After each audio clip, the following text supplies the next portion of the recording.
25, 26 articles లో మనకి ఇచ్చిన మత స్వేచ్ఛను ఈరోజు అధికారులు కానీ ప్రభుత్వాలు కానీ ఏమాత్రం కూడా పట్టించుకోవట్లేదనే విషయాన్ని రాధా మనోహర్ దాస్, ఇది పిరికిబంద చర్య.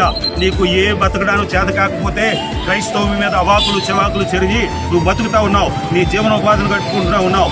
మరి మా మీద దాడులు చేస్తున్నటువంటి మతోన్మాదులు అందరు హిందువులను మేము అనట్లే, అందరూ కూడా మతోన్మాదులు అంటలే, కొంతమంది మాత్రమే భారతదేశంలో పుట్టిన వాళ్ళమే, ఉప్పు కారాలు తిన్న వాళ్ళమే. మాకు కూడా పౌరుషం ఉంటుంది, మాకు కూడా రోషం ఉంటుంది.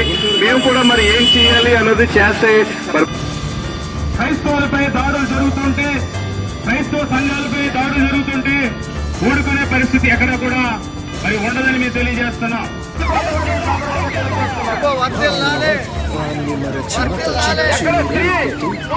ఊరు పేరేదో నీ సొంత అడ్రస్ చెప్పలేని నువ్వు క్రైస్తవులు దూషించినాడు రాధా మనోహర్ దాస్. ఖబర్దార్,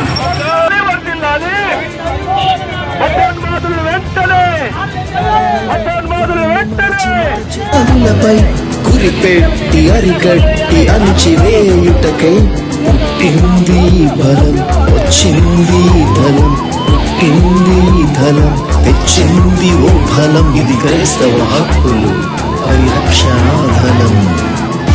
కూడా క్రైస్తవులపై జరుగుతున్నటువంటి అన్యాయాలను, మన చర్చలపై జరుగుతున్నటువంటి దాడులను ఖండిస్తూ ఈ నిరసన తెలియజేస్తున్నాం. భారత రాజ్యాంగాన్ని గౌరవించి క్రైస్తవులమైన మేము మాకు ఇచ్చేటువంటి ప్రాథమిక హక్కును, మత స్వాతంత్ర హక్కును మేము సద్వినియోగం చేసుకుంటున్నాం. దేవుడు నేర్పించిన శాంతిని మేము చూస్తున్నాం.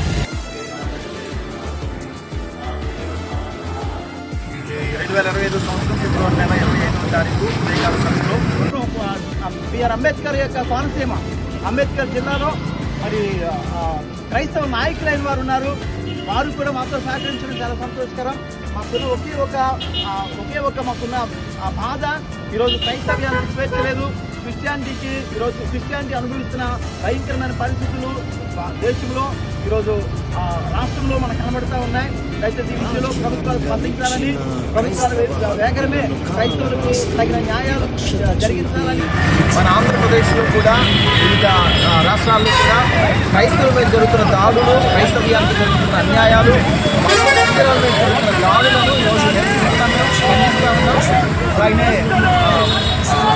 రాధా మనోహర్ దాస్, అలాగే కరుణాకర్ సుగుణ, లలిత్ కుమార్ అనే కొంతమంది మతోన్మాదులు క్రీస్తును అవమానపరుస్తూ, బైబిల్ను దూషిస్తూ, భయంకరమైన వ్యాఖ్యలు చేస్తూ క్రైస్తవ మనోభావాలను దెబ్బతీస్తున్న ఈ పరిస్థితులను ప్రభుత్వాలు వెంటనే గుర్తించాలి. హక్కుల పరిరక్షణ దళం ద్వారా జరుగుతున్నటువంటి రోజు శాంతి ర్యాలీ అమలాపురం.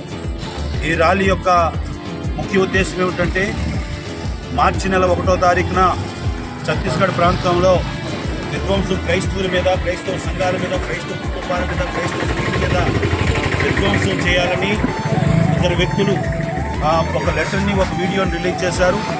దాని మీద ఆందోళన చెంది, అలాగే ఆ యొక్క రాష్ట్ర ప్రభుత్వానికి, ముఖ్యమంత్రి గారికి, కేంద్ర ప్రభుత్వానికి, ప్రధానమంత్రి వారికి, హోమ్ మినిస్ట్రీ శాఖకు, అలాగే ఆ యొక్క రాష్ట్ర హైకోర్టు చీఫ్ జస్టిస్ వారికి, హోమ్ మినిస్టర్ వారికి, అలాగే నేషనల్ ప్రెసిడెంట్ గారికి, అలాగే సుప్రీంకోర్టు చీఫ్ జస్టిస్ వారికి, ప్రైమ్ మినిస్టర్ ఆఫ్ ఇండియాకి లెటర్లు పంపించడం జరిగింది. వెంటనే ప్రభుత్వాలు చర్యలు తీసుకుని దీన్ని అరికట్టకపోతే కలెక్టర్ గారికి ఇచ్చినటువంటి రిప్రజెంటేషన్ మీద కలెక్టర్ గారు వెంటనే స్పందించి గౌరవ ముఖ్యమంత్రి గారికి, హోమ్ మినిస్టర్ గారికి, అలాగే ప్రధానమంత్రి గారికి అవసరం అనుకుంటే రాష్ట్ర ప్రభుత్వానికి స్పందించే విధంగా కలెక్టర్ గారు స్పందించాలని కోరుకుంటా ఉన్నాం. కేంద్ర ప్రభుత్వం కూడా స్పందించి వెంటనే క్రైస్తవుల మీద జరుగుతున్నటువంటి దాడుల విషయంలో ఒక ప్రత్యేకమైనటువంటి చట్టాన్ని తీసుకురావాలి. క్రైస్తవ స్త్రీలకు, క్రైస్తవ సంఘాలకు, క్రైస్తవ సువార్థికులకు ఒక ప్రత్యేకమైనటువంటి రక్షణ చట్టం తీసుకొస్తే తప్ప ఈ యొక్క నినాదం ఆపడం జరగదు.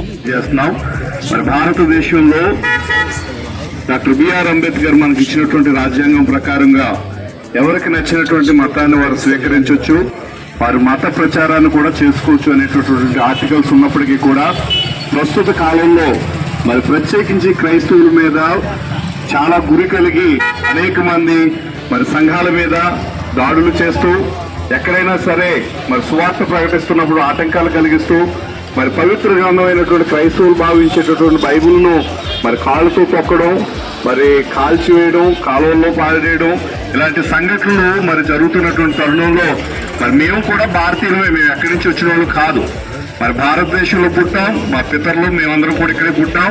మరి భారతదేశం రాజ్యాంగం మనకి ఇచ్చినటువంటి హక్కుల ప్రకారంగా మరి మాకు నచ్చినటువంటి మతాన్ని మేము స్వీకరించి క్రైస్తవులు ముందుకు సాగుతుంటుండగా మరి క్రైస్తవ సంఘాల మీద ఈ మధ్య కాలంలో ఛత్తీస్గఢ్ లో కొంతమంది మతోన్మాదులు మరి క్రైస్తవ స్త్రీలని నగ్నంగా ఊరేగించాలి, మీరు ఏం చేసినా పర్లేదు, మీ మీద కేసులు లేకుండా చేస్తామని బహిరంగ ప్రకటన చేసినప్పటికీ కూడా వాళ్ళు స్వేచ్ఛగా తిరుగుతున్నారు.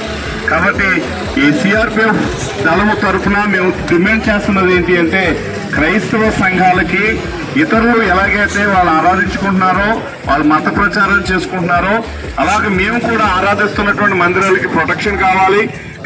క్రైస్తవులకు జరుగుతున్న భయంకరమైన క్రైస్తవుల జరుగుతున్న దాడులు, చర్చిల మీద జరుగుతున్న దాడులు దేశంలో ప్రతి నలుమూలల, ప్రతి రాష్ట్రంలో, ప్రతి జిల్లాలో క్రైస్తవులకు స్వేచ్ఛ లేని పరిస్థితులు, క్రైస్తవులు స్వతంత్రంగా వారి యొక్క మా యొక్క ఇష్టదైవమైన క్రీస్తుని ఆరాధించుకునే పరిస్థితులు లేని పరిస్థితులు ఈరోజు దేశంలో ఉన్నాయి. ఇలాంటి దినాల్లో ఈ రోజున ఈ కమలాపురం పట్టణంలో మానవత్వాన్ని మరచి మత చిచ్చులు రేపుతూ మారణ హోమం చేసే మతోన్మాదులపై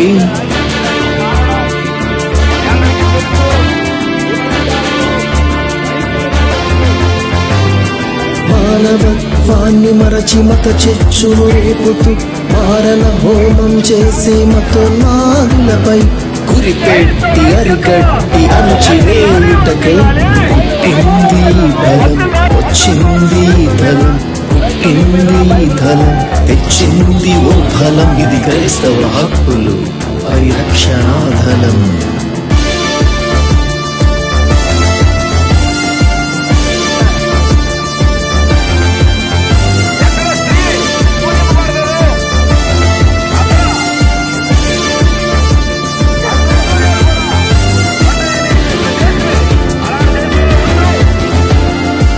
గలమెత్తి ధ్వజమెత్తి బుద్ధి చెప్పుటకై పుట్టింది బలం, వచ్చింది ధనం, పుట్టింది ధనం, తెచ్చింది ఓ బలం. ఇది క్రైస్తవ హక్కులు పరిరక్షణాధనం.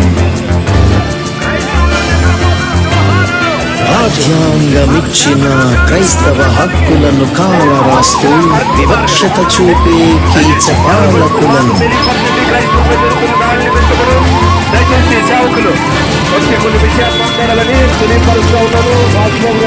రాజ్యాంగమిచ్చిన క్రైస్తవ హక్కులను కాలరాస్తూ వివక్షత చూపే కీచ పాలకులను నిలదీసి ఇండియా తరఫున డాక్టర్ బిఆర్ అంబేద్కర్ కోనసీమ జిల్లాలో ఆయా ప్రాంతాల్లో ఉన్నటువంటి క్రైస్తవులు మేమందరం కూడా ప్రస్తుతం భారతదేశంలో అదేవిధంగా రెండు తెలుగు రాష్ట్రాల్లో కూడా క్రైస్తవులు దాడులను మేము తీవ్రంగా ఖండిస్తూ ఉన్నాం.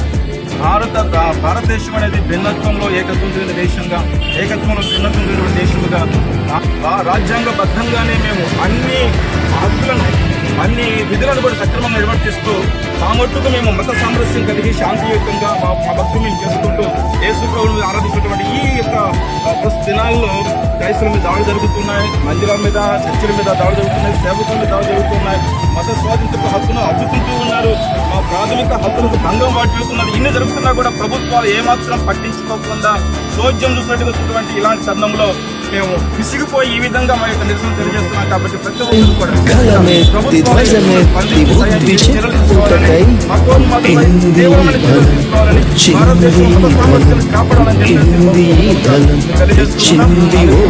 ఇది క్రైస్తవ హక్కులు పరిరక్షణాధనం. చచ్చిపోతున్న క్రైస్తవ్యాన్ని బ్రతికించుకుందాం, అంతరించిపోతున్న క్రైస్తవ విలువలను కాపాడుకుందాం. రాజ్యాంగంలో ఉన్న క్రైస్తవుల హక్కుల కొరకు కలిసి పోరాడదాం. అధికారాల కొరకు కాకుండా ఆశయాల కొరకు పోరాడదాం. తప్పు ఎవరు చేసినా ఖండిద్దాం. క్రైస్తవ సమాజంలో ధైర్యాన్ని నింపుదాం. కార్య సాధనకై కలిసి నిలబడదాం. ప్రార్థిద్దాం, పోరాడదాం, సాధిద్దాం.